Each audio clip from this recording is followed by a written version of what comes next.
Welcome to the Sanity podcast by the New York Sun. My name is A.R. Hoffman, and every week, along with my co-host Rebecca Sugar, we speak to the people that you want to hear from. We're joined this week by Aaron Siri. Aaron is managing partner of Siri and Glimstad. He has extensive experience in civil litigation with a focus on civil rights related to health policy. He has prosecuted high-profile cases, including challenging medical mandates, restoration of exemptions, and forcing the FDA to release Pfizer and Moderna's COVID-19 vaccine licensure documents. He's been an advisor to RFK Jr., and he recently testified before Senate, which Ari and I talked about on our show last week. And he has a new book out called Vaccines, Amen. And we're here to talk about that today, so we're really happy to have you here. Thank you for being here. Pleasure. Thanks for having me. So I wanted to start just by saying that I am really excited to have you here because vaccines is a subject that Ari and I have talked about on this show before. We don't agree. And I always love those conversations the most. And so hopefully we'll all learn something today. The title of your book suggests that a lot of people view vaccines in religious terms. And I would say it really resonated with me because I think I was one of them. I was one of those people who just believed in vaccines, all of them, any of them. I took them all and I gave them all to my children without asking a single question ever until COVID. And I think I'm like a lot of people who walked into the COVID world and things changed for me. And now I wouldn't say I don't believe, but I don't know what to believe is a better way to put it. And in some sense, the title of your book made me think of the crisis in the Catholic Church when that scandal happened, where a lot of Catholics seemed to say, okay, I'm done with Catholicism, or some said that. But most, I think, said, no, I'm not done with Catholicism, but I need some sense of change here. I need to feel like the people who are the purveyors of it and the practitioners of it are going to be held to account, and I need some transparency. And sort of the parallels there felt like they really resonated for me. I need to see, I have a lot of questions now about vaccines generally, and I need to see the people in charge answer those questions, and I need more transparency. So I read your book with that sort of in that frame. And I wanted to start, I think, with the childhood vaccine schedule, just to talk about that, where it came from, what it means. It's been in the news, obviously, recently. And can you explain to us why it's changed over the years, who's made those changes, and why it's now up for debate? Well, it should always be up for debate. And I think it goes back to what you just said. You know, you used to just believe, and now you don't know what to believe. The thing is that when it comes to consumer products, you should never make decisions based on belief. You don't go into a car dealership and say, well, I think cars are good or bad, or I'm for or anti-cars. Do I believe in them? Do I not? You do it based on, on facts, evidence, right? You evaluate the product and you decide whether to get it. It's such a truism, I think, in society where you hear all the time people say, I believe in vaccines, but you never hear that about any other product. You ever hear somebody say, I believe in floorboards, I believe in tools, I believe in planes? No, because I think that phrase carries a truism, and that's a lot of what you know about vaccines, in fact, are based on dogma, belief through repetition. And so I think that, thinking about them as products, evaluate them as products is the right approach. And to answer your question, actually, in terms of the child vaccine schedule, I don't think that there was a right time to start treating them like products. We always should have treated them like products. We should evaluate them like any other product. And we shouldn't, put people in the position to say, hey, wait, look, if you don't want this product, you got to prove to me it's not safe. I mean, that's typically the way the approach works with vaccines, right? Can you imagine if you went in to buy something at Home Depot and the clerk said to you, unless you could prove to me that this tool is not safe, you got to buy it. You got to use it. It'd be ridiculous. But that's the way it often works with vaccines. It's on the consumer somehow to prove to the physician who wants to give it to them or their child that somehow it's a problem, instead of the other way around. It's like inverted informed consent. So, but can I ask you, stop you for 1 second on that? How is the consumer, am I supposed to evaluate its safety or its not safety? I don't speak science in that at that Sure. level. And so how am I meant to act like a good consumer in this area? Well, you start by reading reviews of the products.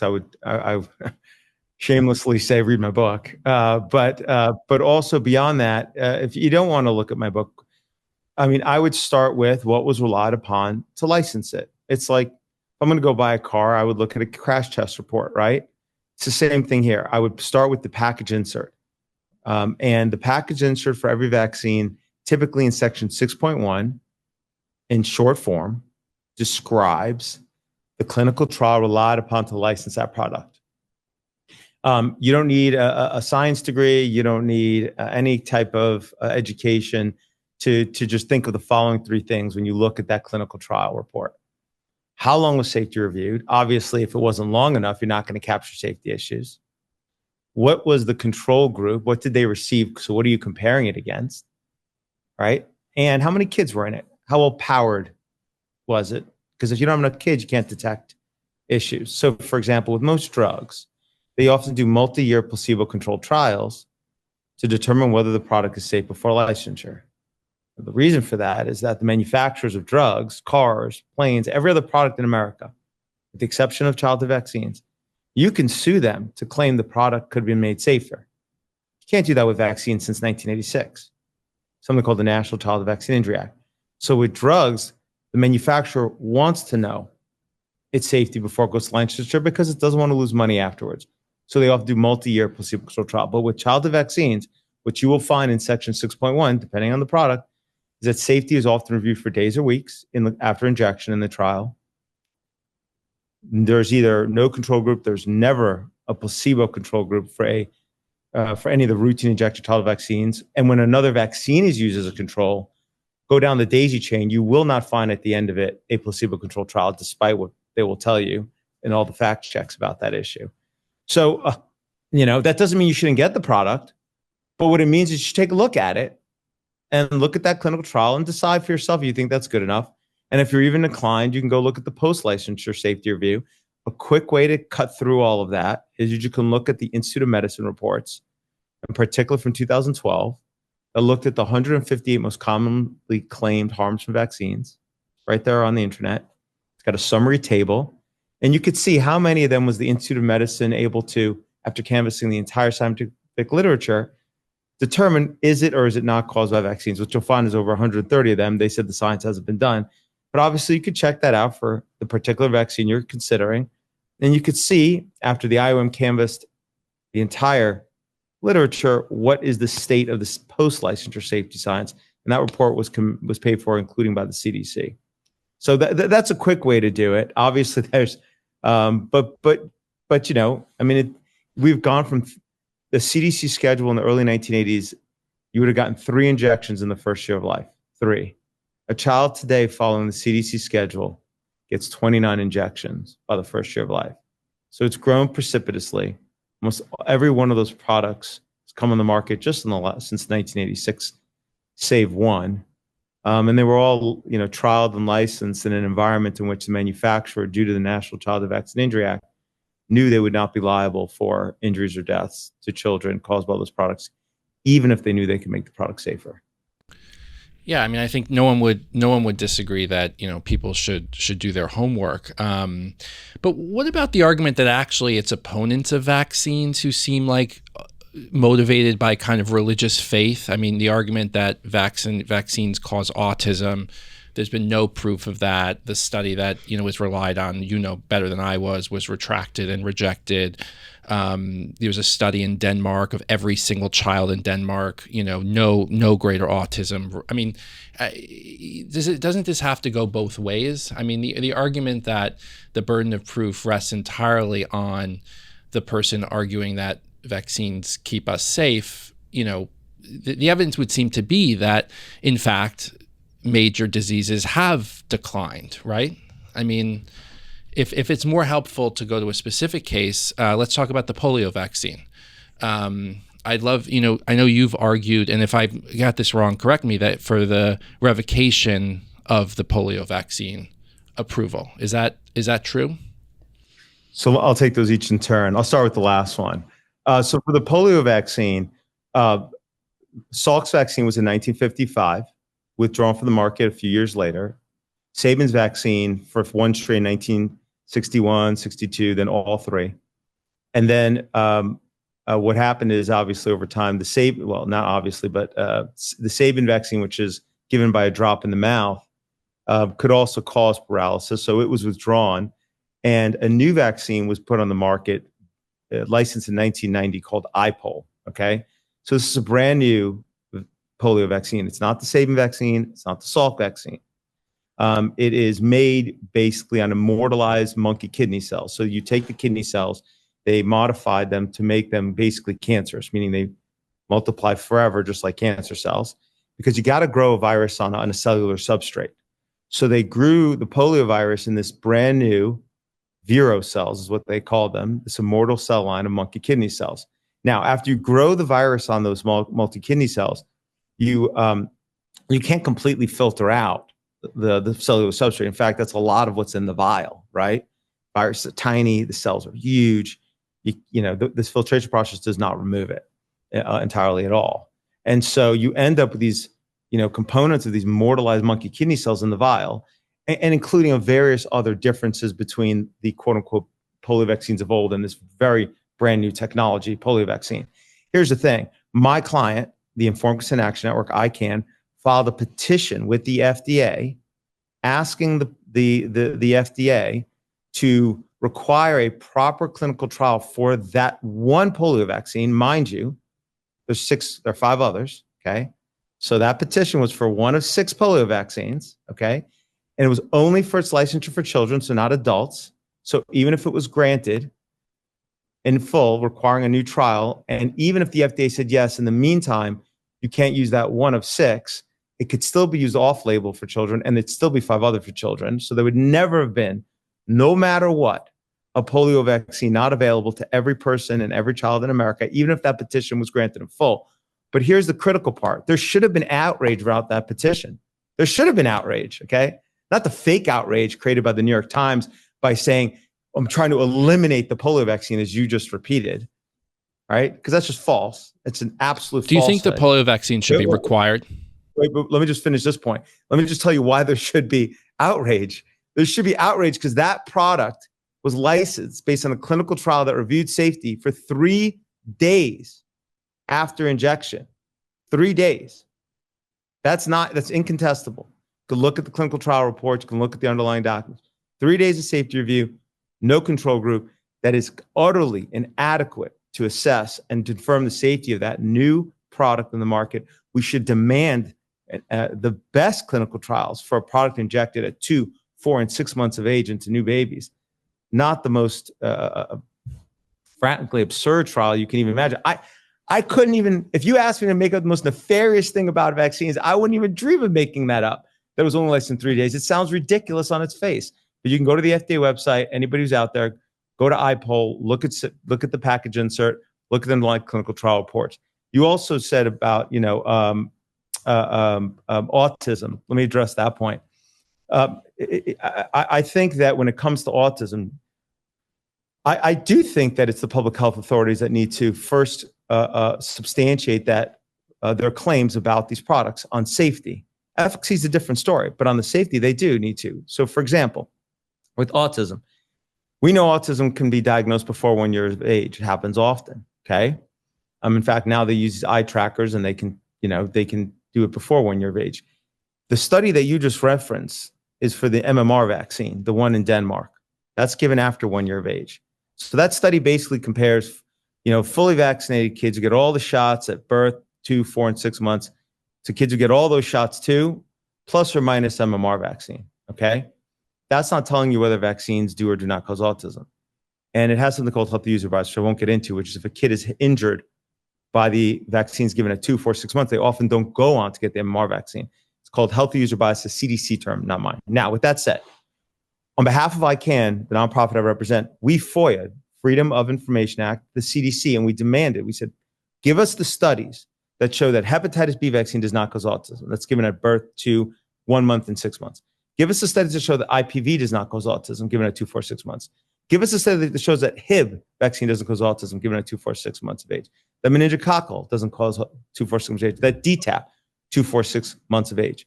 Give us the studies that show that those vaccines, 15 shots in the first 6 months of life, don't cause autism. They didn't give us any studies. We sued them in federal court. Finally, because they were forced into a corner, the CDC gave us a list of 20 studies, 16 of them were studied, 4 reviews. I remember looking at the list, and I called the DOJ attorney, and I said, hey, are you sure this is the list? Because, I can read.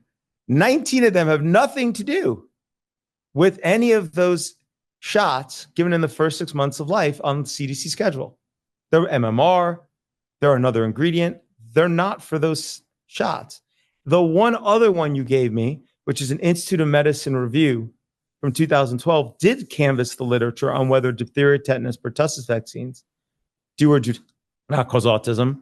And it could only find one study, the study by Geyer and Geyer, which did find a correlation between DTaP vaccine and autism, but it was thrown out by the OM because it's based on various data. So to say that, just to be clear, to say that vaccines do not cause autism is not a scientific statement. It is a belief. If you do not have the studies to show that the vaccines given in the first 6 months of life do not cause autism, you can't say that. Now, do you think Tylenol causes autism? I'm not addressing the question whether vaccines do cause autism. That's a different question. Do I believe? I don't have beliefs on whether products harm or don't harm things. I'll base it based on the evidence.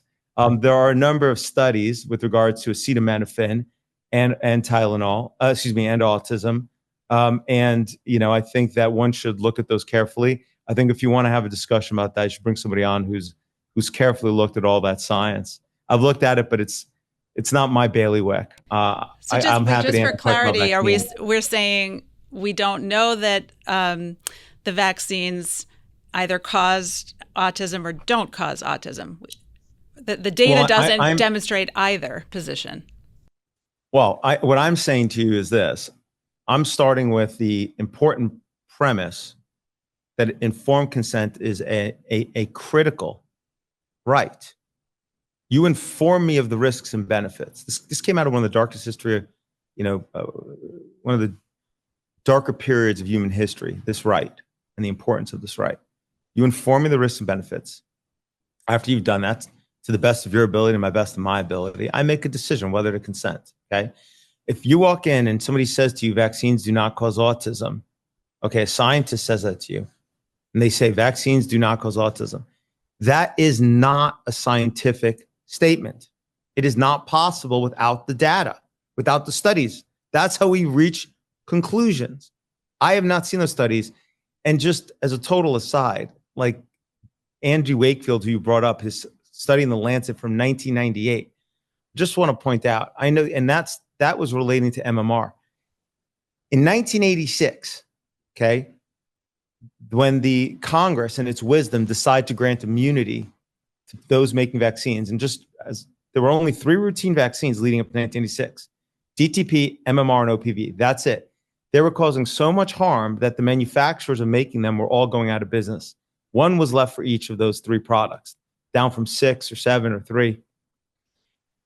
What normally happens in those instances is you got to make a better, safer product. Your gas tank blows up in a car, make a better gas tank.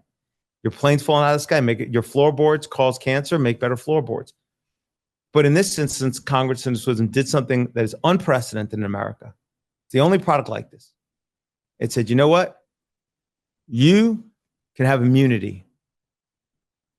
We will just make it that parents whose kids are killed or injured, they cannot sue you to claim that those vaccines could have been made safer, no matter how easy it would have been for you to make those products safer. Now, in that very same law, National Child Vaccine Injury Act, it listed 11 or so conditions that Congress said to HHS, that's the Department of Health and Human Services, you need to do a review of the literature to see whether or not the few vaccines then, cause these issues. And one of them was whether pertussis vaccine causes autism. That's in 1986. That's a decade before Andy Wakefield and MMR that had nothing to do with the study in the Lancet. That was the Congress, based on parental complaints, presumably, demanding HHS to do that review. When the HHS commissioned the Institute of Medicine to do that review, they published it in 1991. You know what they said? They said there's never been a study that looked at this question. Remember I told you about that IOM review in 2012? That was 2 decades later. They still hadn't done that review. I mean, that just should be reflective of the state of the vaccine safety science. So you thrown a lot. I have a number of things you said. I can keep going, but why don't I let you just? Yeah. Well, I just want to share, with our, I looked up some numbers on the polio. Since 1988, cases are down 99%. There have been some 300 studies. Some 280 million people have been vaccinated. So, the numbers seem to indicate that this is well. That's an important safe. question. Ari brought that up last week on our show, and I wanted to ask you that. Does the absence of the disease indicate that the vaccine worked? How do you dispute that claim, or are you claiming that it may have eradicated the disease for a large number of people, but at the same time may have harmed a large number of people? What exactly would be your position on the polio situation specifically? Sure. Well, first of all, what you just described is anecdotal. We got to base things based on properly designed trials and studies. 300 studies is anecdotal. No, you have to look at the actual studies. You said 300 billion people received it. I don't know what 300 studies you're referring to. Which studies are you? I was talking about the last part of your comment. What are the 300 studies you're referring to? Where are they compiled? Just tell me where they are. Happy to look at them after this. I need to follow up with that, but I mean, is your argument there have been no quality studies on the polio vaccine? That's your argument. No, I never said that. Well, let me directly address what I think you're getting at. Some vaccines can stop transmission. Okay, so for example, the measles vaccine can stop transmission. Rubella, mumps, chickenpox, those all can prevent transmission. Most vaccines don't. Those certainly do. I explain that all in my book. Right. So there is the efficacy that a product can have, and there's the safety the product can have, and you should make that assessment for each individual. Now, when it comes to, let's say, any of the vaccines that prevent transmission, just because it can prevent transmission, is that it? Should that be the end of the story? It doesn't matter. You can license it based on 3 days of safety review? Of course not. You got to do both. And the fact that the fact that there's, let's say, X amount of efficacy in a product, think of how many drugs come on the market and come off the market all the time. Let me tell you, if those drugs were vaccines, they'd never come off the market, because who would sue them off the market? Nobody. The point is this: you've got to weigh the benefits versus the risks. Just because you could point to a benefit, here, I'm categorically telling you, measles is no longer endemic in America because of the measles vaccine. I'm telling you that categorically. I'm telling you that for mumps, rubella, chickenpox is on its way as well if we continue to vaccinate for it. But that's not the end of the story. It's like, well, this vaccine, this, drug reduces, your cholesterol count. Okay, great. That's it. You should stop there, not look at maybe what kind of harms it causes. Here's the thing too. People always say to me, well, I would know vaccines cause harm. Why? Do you know what harms different drugs cause? Do you know how many harms they cause? Who's harmed? No, you know it if you're affected by it. And I'll tell you, the tens of thousands of families that we've been contacted by, represent, that have been seriously injured by vaccines, they know. But the public doesn't know. Why would you? I mean, you probably, most folks have no idea what drug causes which harm, but they do, and they can't cause serious harm. So just because there's a benefit to vaccines, which read my book, I will lay out what the benefits are too. That doesn't end the story. Does eliminating measles been a good thing? Has it net caused overall more deaths or less deaths? Has it been a public health marvel or disaster? Well, because there was just this bundle of vaccines, the measles, the mumps, rubella, chickenpox, and we had this chaotic meeting at the CDC where first they were against recommending it, then they said they did recommend it, now they're against it again. I mean, what's going on? I mean, is that a scientific process? I mean, was that driven by review of the evidence? I mean, we had people who didn't know what they were voting on, people who joined this. I mean, how many ACIP meetings have you watched before this one? How many? I haven't. How many? I haven't. You haven't? Okay, so let me tell you, I've seen many of them. Look, here's the conclusion I have. The government needs to get out of the business of vaccines, period. Okay? They're a product. They're a consumer product. Let the companies who make billions from them stand behind them, persuade the public to take them. I don't think the government shouldn't be involved at all. I don't even think ASIP should exist. Okay. I think that the consumers, if a product is good for you, then persuade people to take it on the merits. Okay. You don't have to persuade me to breathe or drink water or eat food or take a medicine if I need it or go to the doctor when I break my leg or you name it. Persuade people on the merits to take this product if the benefits really outweigh the risks. It's only when truly there's an issue, if you look through the long arch of history, when there's a concern, right? When the government can't persuade you in the merits, what do? That's when they engage in censorship, bullying, mandates, coercion. Oh, you can't do this. Oh, you can't do that. Increasing ratcheting up of taking away your civil individual rights. I mean, the more vaccines there are, the more issues that crop up, the more legitimate issues in particular, the more the government engages in these processes of eliminating your civil individual rights, which is my only ideological position. You want to know my bias? I'll tell you my bias. My bias is you should be able to get as many vaccines as you want because this is America and I support your right to do it, but nobody should be coerced to do it. And the problem with these committees like ASIP and the CDC, when they step in the shoes of the manufacturers and they recommend these products, when they tout them, when they tell you they're safe, when they say you should get them, when the FDA does it, including during COVID, incredibly, before they were even licensed, when they were just emergency use authorized, you had the head of the vaccine division, Sieber, going on and putting out YouTube videos for everybody to take this product. It conflicts them. It's hard for them to go. Government rarely admits they're wrong and does a mea culpa. Once they've gone out and touted them and told you should get them, they don't often go back and say, oops, we made a mistake. Sorry. That thing we told everybody to take. I mean, and the MMRV thing, by the way, I mean, understand, I mean, you realize it's very narrow, extraordinarily narrow what they did, but we don't need to get into that. It doesn't matter. And it is based on some studies and so forth. But I guess you and I are on the same page. Yeah, eliminate ASIP. Okay, so I wanted to ask you, I think this question of how to think about it is really the sticking point because we all have our religious beliefs about all kinds of things, but we need a framework for how to get past that and then how to think about these things. And what struck me, I had a real moment when you were testifying before the Senate. You were sort of presenting your side, and then it was Dr. Jeffrey something who was on the other side, and he had Stanford infectious disease professor. Yes, and he presented or he talked about his 661 studies that demonstrate that the childhood vaccine schedule are safe. And the mic drop moment for me was when you challenged him on that number, broke down that in fact none of those studies demonstrated that the childhood vaccine schedule was safe.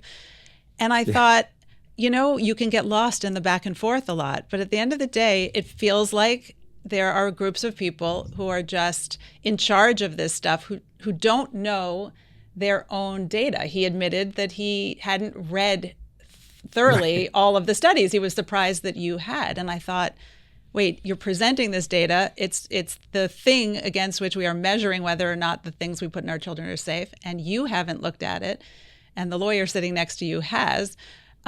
So the place we're all left in, all of us who are not doctors and not scientists and can't speak to the actual efficacy, is who's in charge, how are they making decisions, and should we trust them? And in a post-COVID era where trust is, not at high levels, how do we know who to trust? How do we know to trust you and not that guy sitting next to you, or that guy sitting next to you and not you? I will tell you who to trust. Trust the data and the evidence. That's what I trust. The data and the evidence. So for example, let's use the clinical trials, right? The Stanford professor, what he was really trying to do is an attack on Secretary Kennedy. He was trying to show that, that the childhood vaccines on the schedule were tested in placebo-controlled trials, okay? So now, as I explained in the Senate, I said, look, if you want to know what trials are relied upon, don't do what the Stanford professor did. He went and he crowdsourced on the internet studies.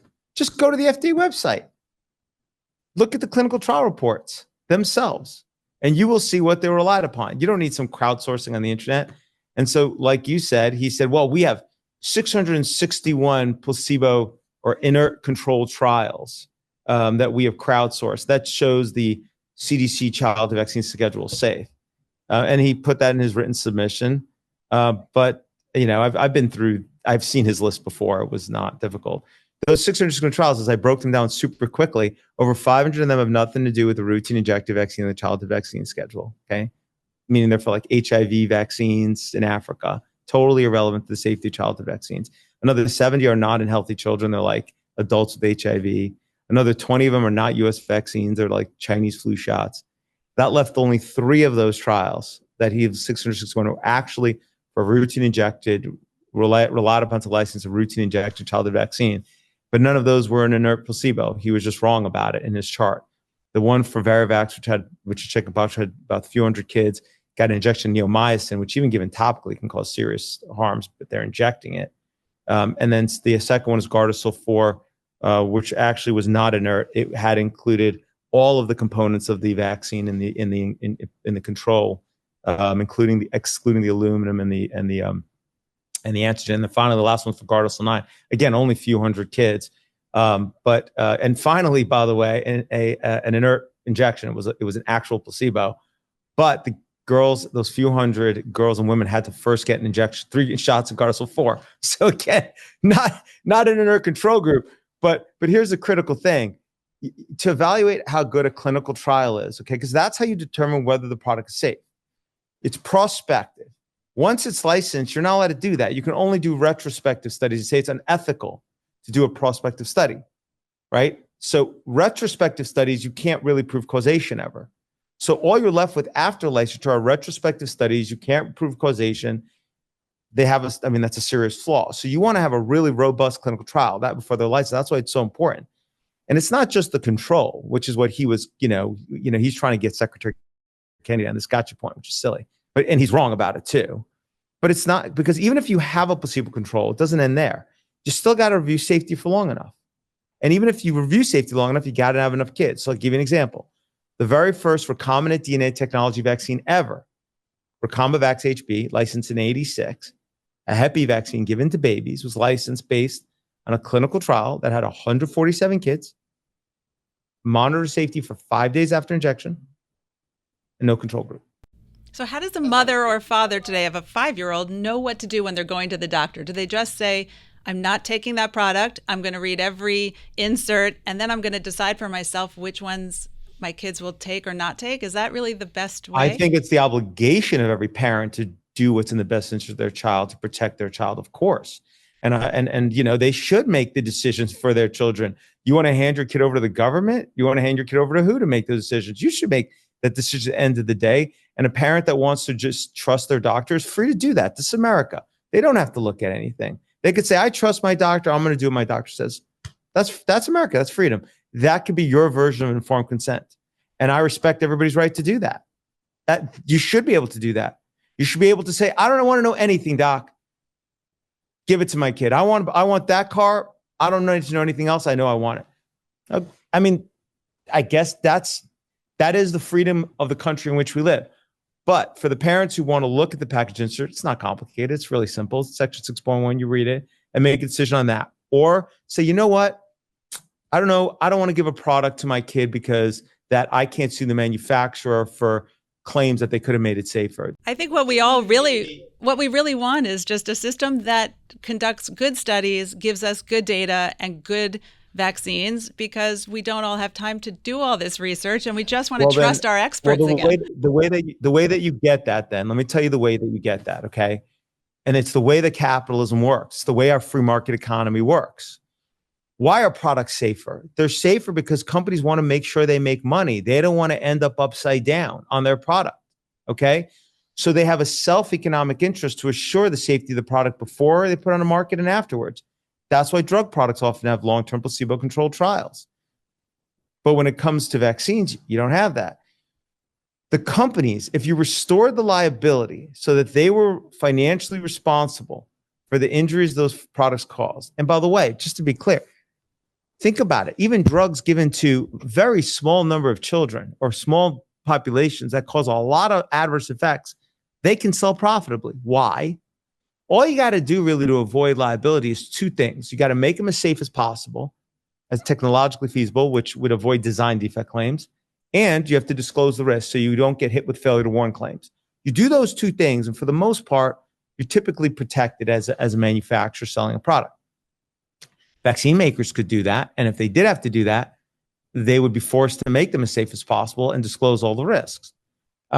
If we restored the normal market force to these products, we got the government out of the business of doing what government does, which is not good work. Okay, then we could get back to a more normal place, like you're talking about, where you could be more. I think you could have more confidence that Pfizer really does stand behind their product.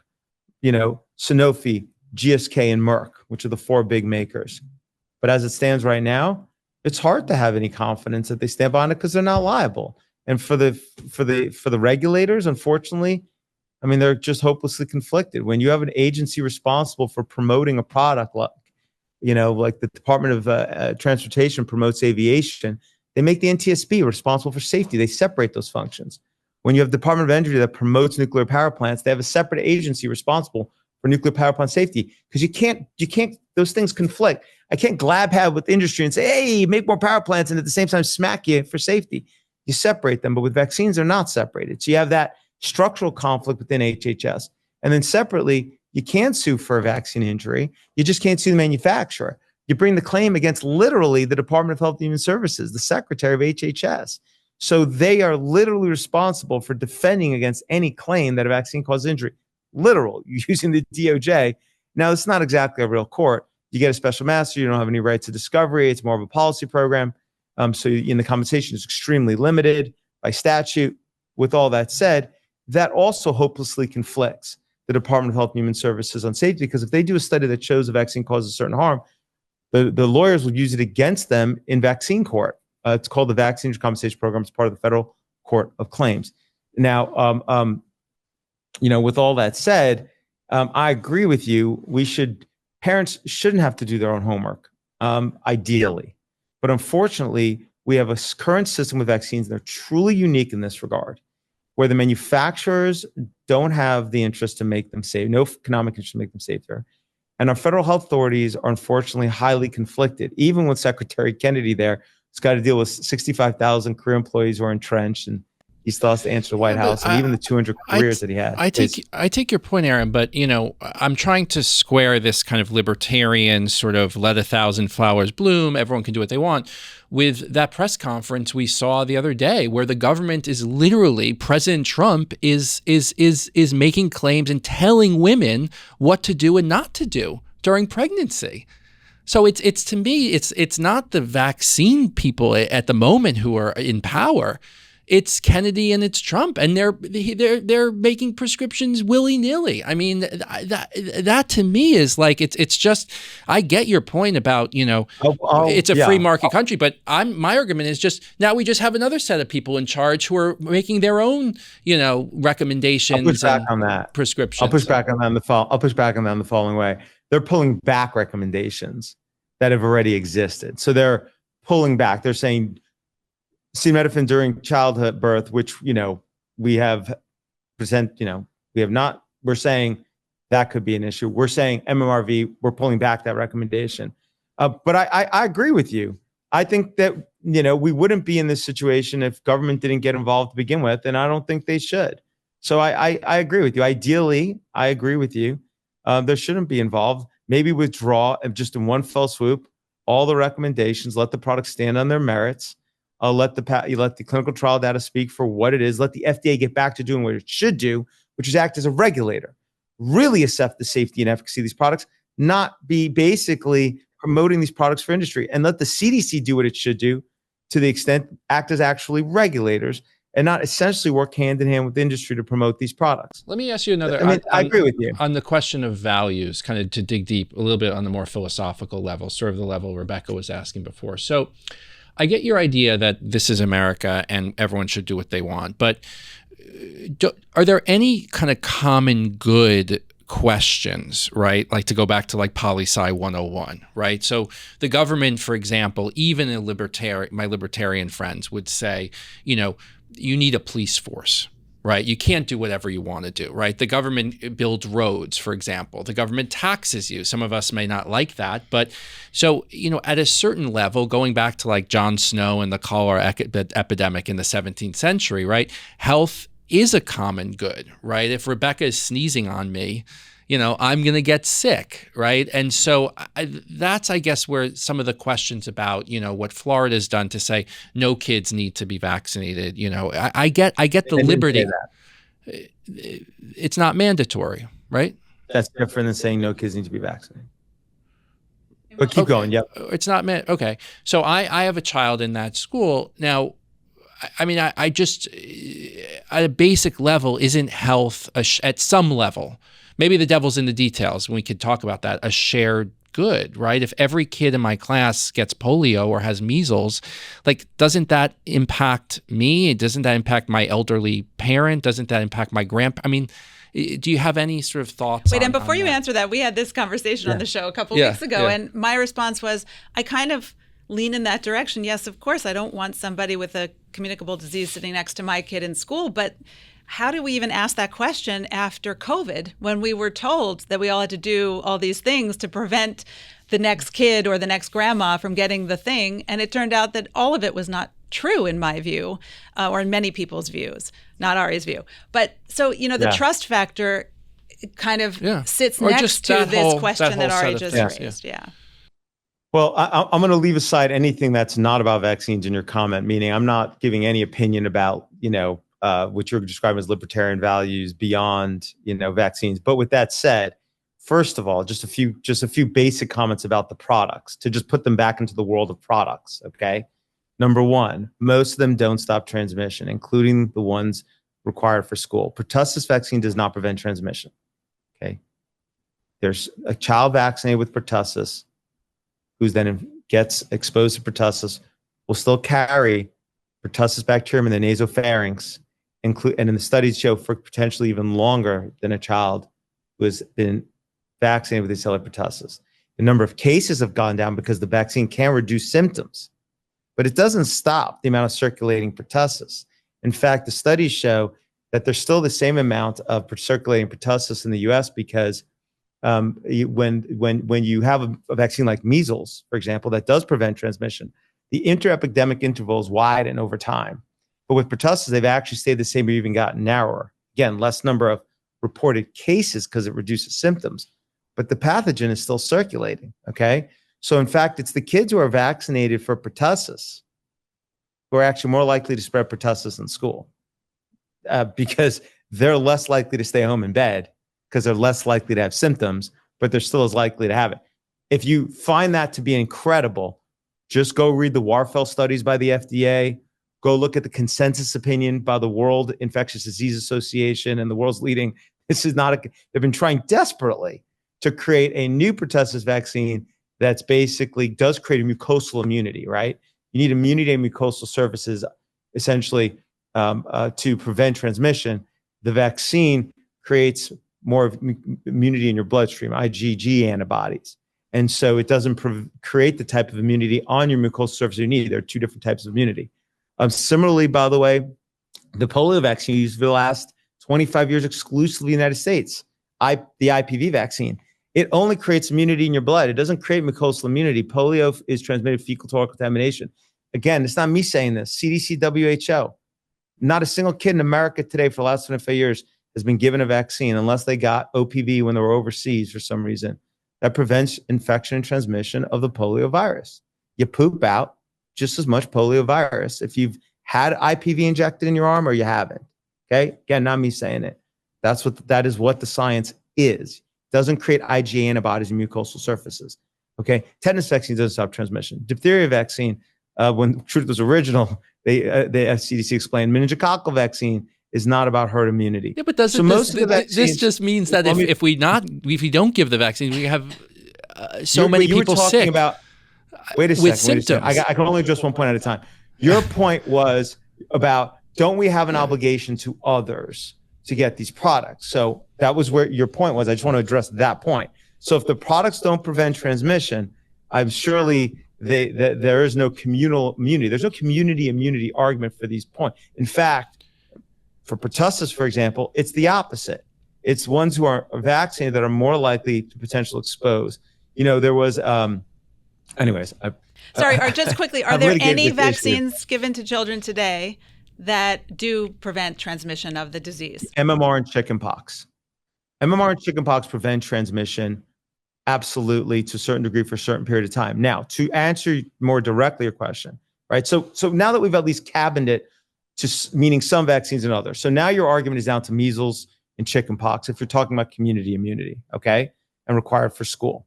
Putting aside, by the way, that most vaccines aren't required for school, okay? And most countries don't require. Denmark, Norway, Sweden, Finland, most provinces in Canada, Australia, they don't have vaccine mandates for school. But let's put all that aside, okay?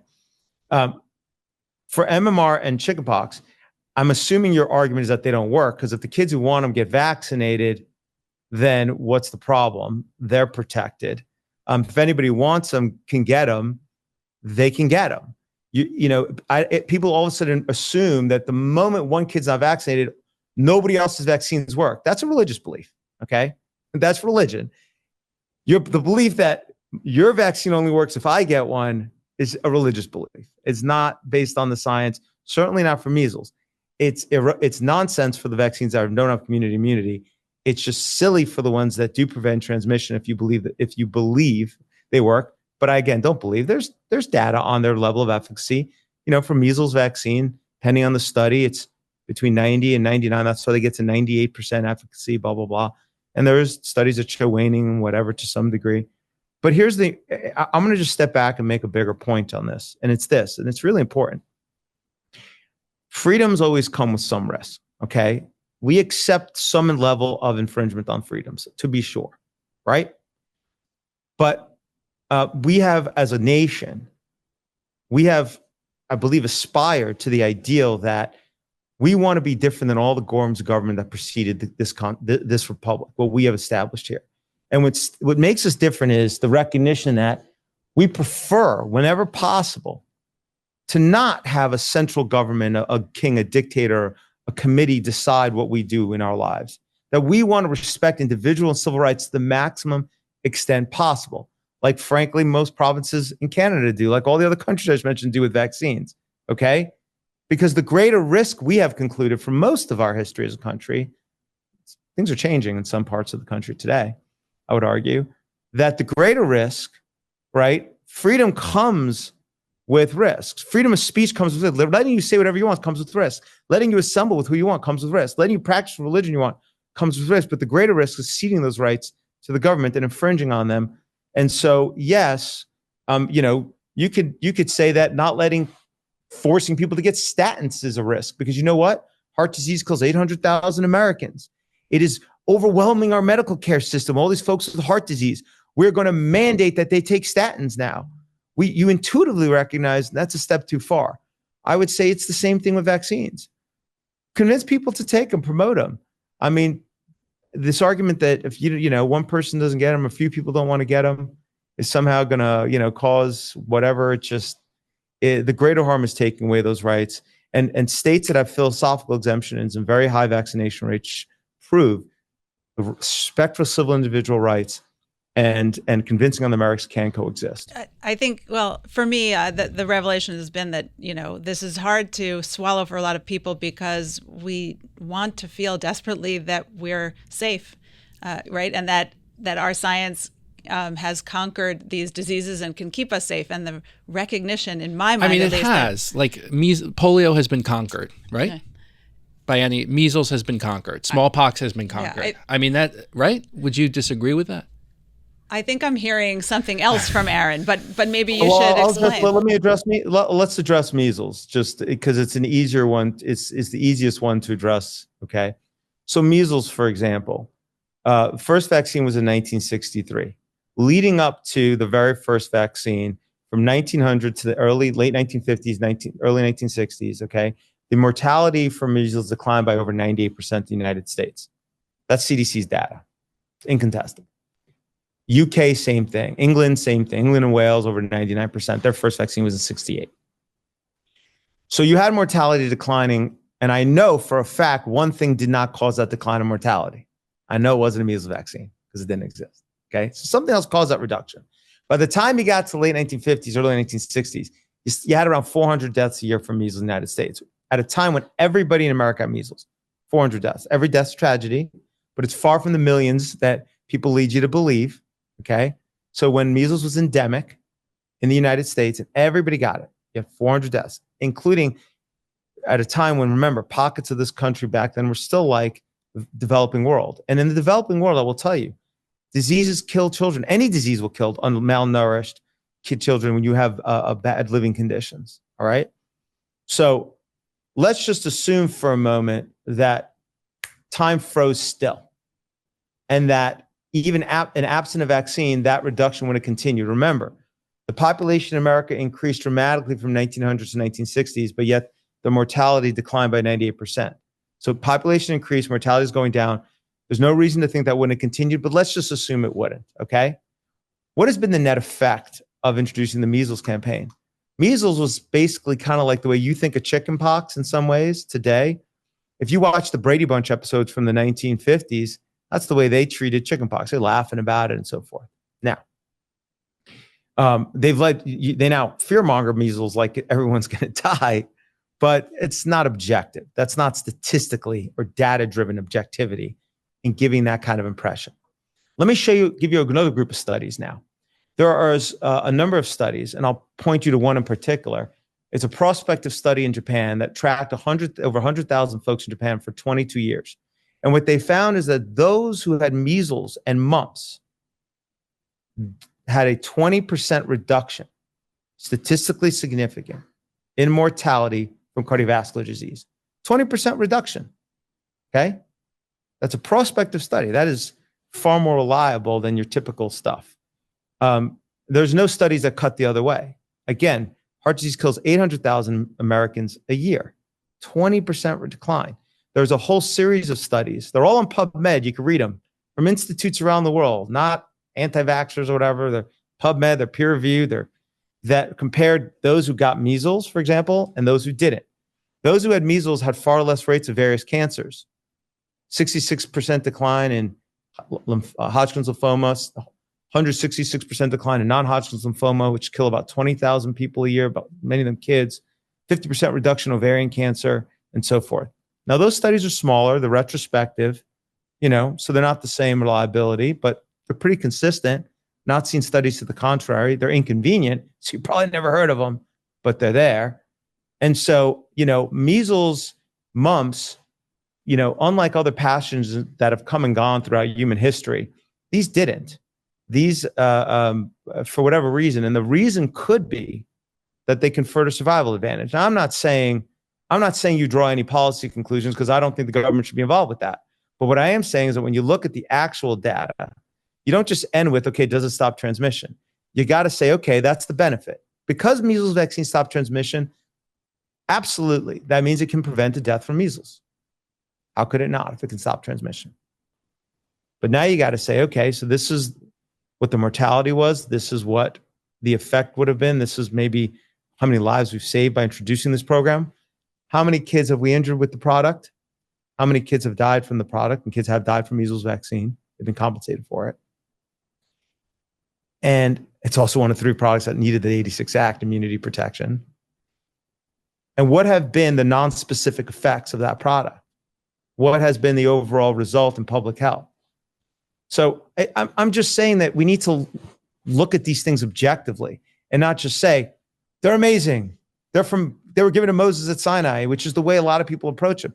They're products. And we have to make decisions based on what the hard data, no matter how inconvenient that data might be. Okay, so I guess we're closing out, but I wanted to just ask you going forward, if we began all of the appropriate studies done in the appropriate ways today for all of these vaccines, what's the time horizon on that? When would we have no need for your book anymore if we started today? So you need something called IRB approval. Institutional Review Board would have to give approval for any study you want to do that involves a human or sometimes other subjects. I don't think there's a single IRB committee in the United States that would give approval to do a prospective clinical trial that left the child unvaccinated for a vaccine that exists. With that said, the place to start would really be there are existing databases that have thousands of unvaccinated kids already in them. And the place to start would be what the IOM said you should do in 2013, what the CDC commissioned a white paper about doing in 2015, but yet they've never published, which is compare children that have no vaccines to children that have one or more or have gotten the schedule, and look at the total health outcomes. That study needs to be done and published in a journal. Instead, what you get are like this recent aluminum adjuvant study, which is just silly, which is essentially comparing vaccinated and unvaccinated kids. I mean, essentially what they do, even retrospectively. Like that aluminum adjuvant study, I don't know if you know what I'm talking about, that came out of Denmark recently. Anyway, they did have a group in it that had no vaccines, but they eliminated it. They combined it into the group that had, to the 0 to 0.15 microgram group. So unfortunately, they keep doing that. That is the place to start. I mean, that is the place to begin, is with this retrospective. Now, those can't prove causation because retrospective studies can't. But it's where science begins often in looking at whether there's an issue to assess it. Listen, I agree with the sentiment that we should protect all children from infectious disease and prevent harm to infectious disease. We absolutely should, to the extent we can, but we also should protect children who are harmed, and they are seriously harmed and killed by these products. We can and we should do both. The current system is not designed to do both. And until we start treating this as products and stop, just relying on kind of dogmatic claims about them, I don't think we're going to get there. Right. Aaron Siri, thank you so much for joining us for a really interesting conversation. Thank you. Thank you.